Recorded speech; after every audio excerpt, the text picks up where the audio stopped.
அல்லாஹ்வுடைய தூதர் ஸல்லல்லாஹு அலைஹி வஸல்லம் சொன்னார்கள்.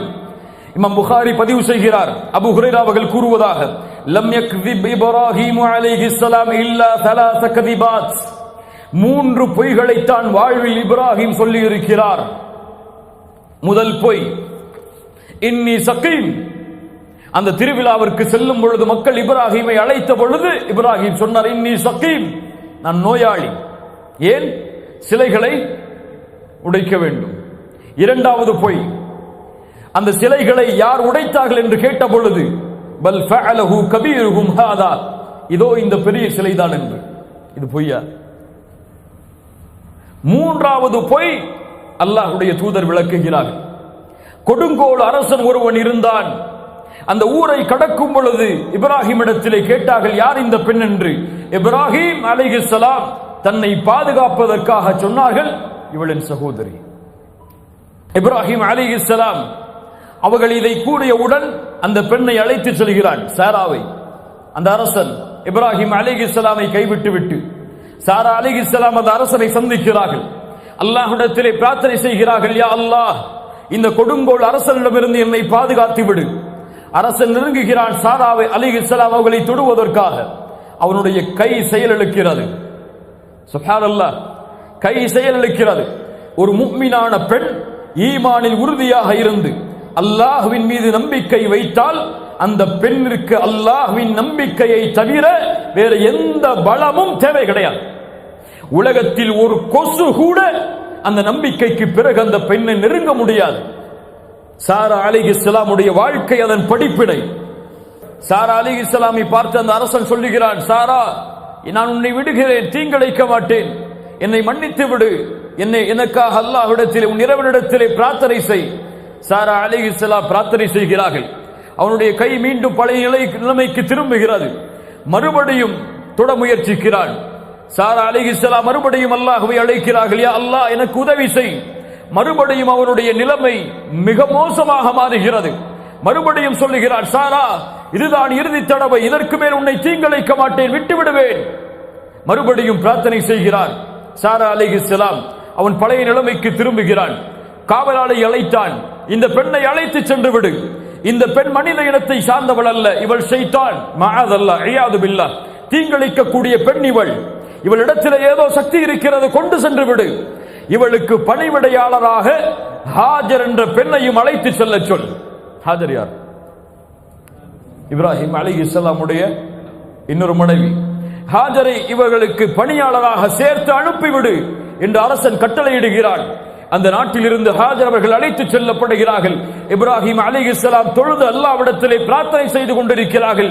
ஹாஜர் அவர்களும் சாரா அவர்களும் நுழைகிறார்கள் அறைக்கு. இப்ராஹிம் அலைஹிஸ்ஸலாம் நடந்த செய்தியை கேட்டார்கள். சொன்னார்கள், காஃபிருடைய அந்த சூழ்ச்சியை, பாவியுடைய அந்த சூழ்ச்சியை அல்லாஹ் முறியடித்து விட்டான். ஹாஜரை பணியாளராக எமக்கு கொடுத்திருக்கிறான். சுப்ஹானல்லாஹ், அல்லாஹ்வுடைய திட்டங்களை பாருங்கள்.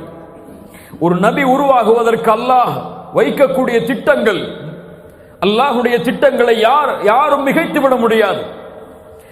சுப்ஹானல்லாஹ், அல்லாஹ்வுடைய தூதர் சொன்னார்கள், இந்த மூன்று பொய்களைத்தான் இப்ராஹிம் அலைஹிஸ்ஸலாம் கூறியிருக்கிறார் வாழ்வில். இதுவெல்லாம் பொய்களாகவே கணக்கிட முடியாது. ஆனால் இந்த நிலைமையை குறித்து ஒரு நபி நாளை மறுமையில் கவலைப்படுவார், பயம் கொள்ளுவார். யா நஃப்ஸி யா நஃப்ஸி. உலக மக்கள் எல்லோரும் நூஹை சென்றடைவார்கள், ஆதமை சென்றடைவார்கள், மூசாவை சென்றடைவார்கள், ஈசாவை சென்றடைவார்கள் அலைஹிஸ்ஸலாம். எல்லோரும் சொல்வார்கள், எங்களுடைய பாவங்கள் இருக்கிறது, என் ரப்பிடத்திலே எங்களால் பேச முடியாது. என் இறைவன் இன்றைய தினம் கோபத்தோடு இருக்கிறான். இது போன்ற கோபத்தை அல்லாஹ் இதற்கு முன்னாலும் இருந்ததில்லை, இதற்கு பின்னாலும் அல்லாஹ் இருக்க போவதில்லை. இப்ராஹிம் அலைஹிஸ்ஸலாம் இடத்திலே மக்கள் வருவார்கள். இப்ராஹிம் அலைஹிஸ்ஸலாம் சொல்லுவார்கள், எங்களுடைய நிலைமையை நீங்கள் பார்க்கவில்லையா என்று மக்கள் கேட்கும் பொழுது, இன்ன ரப்பி கத் கதிபல் யௌம கதபன் லம் யக்தப் கப்லஹு மித்லஹ், என் இறைவன் இன்றைய தினம் கோபத்தோடு இருக்கிறான். இது போன்ற கோபத்தை இதற்கு முன்னாலும் இருந்ததில்லை, இதற்கு பின்னாலும் என் ரப்பு இருக்க போவதில்லை. வைன்னி கத் குன்து கதப்து ஸலாஸ கதிபாத்தின், இதற்கு முன்னால் என் வாழ்வில் 3 பொய்களை பேசியிருக்கிறேன்.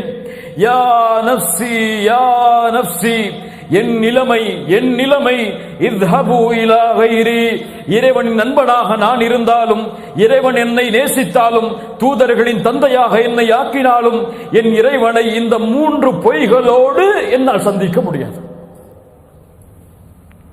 லா இலாஹ இல்லல்லாஹ், நாளை மறுமையில் என் தொழுகையை குறித்து அல்லாஹ் என்னிடத்திலே விசாரித்தால் நான் என்ன பதில் சொல்வேன்?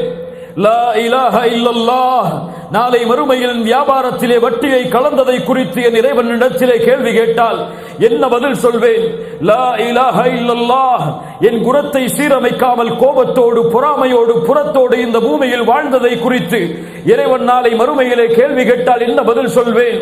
லா இலாஹ இல்லல்லாஹ், என் வாழ்வை எப்படி கழித்தேன், என் செல்வத்தை எப்படி செலவழித்தேன், சம்பாதித்தேன், என் உடம்பை எந்த வழியில் பயன்படுத்தினேன், கல்வியை எந்த முறையில் கற்றேன், எந்த முறையில் அதை செயல்படுத்தினேன் என்று என் இறைவன் நாளை மறுமையிலே என் பாவங்களை கேட்டால் என் நிலைமை என்ன? யாருக்கு பயம் இருக்கிறது? யார் அஞ்சுகிறார்கள்? 3 பொய், அதுவும் இக்கட்டான நிலைமையில் ரப்புக்காக பேசப்பட்ட பொய்கள்.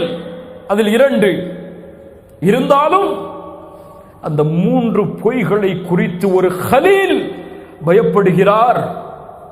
எந்த தகுதியும் இல்லாத, எந்த வணக்க வழிபாடுகளையும் சொந்தமாக்காத, எந்த மார்க்கத்தின் கல்வியையும் சுமக்காத, எந்த தீனுடைய படையிலும் தௌஹீதுடைய வாழ்விலும் இணையாத நாமெல்லாம் என்ன நினைவில் இந்த பூமியில் இன்றைய தினத்தில் வாழ்ந்து கொண்டிருக்கிறோம்? இந்த அமலோடு என் இறைவன் என்னை எழுப்பினால் நாளை மறுமையில் நான் செய்த அமல்களுக்கு அல்லாஹ் என்னிடத்திலே விசாரித்தால் என்ன பதில் சொல்வேன்? இறைவனை சந்திக்க தயாரா? நான் தயாரா?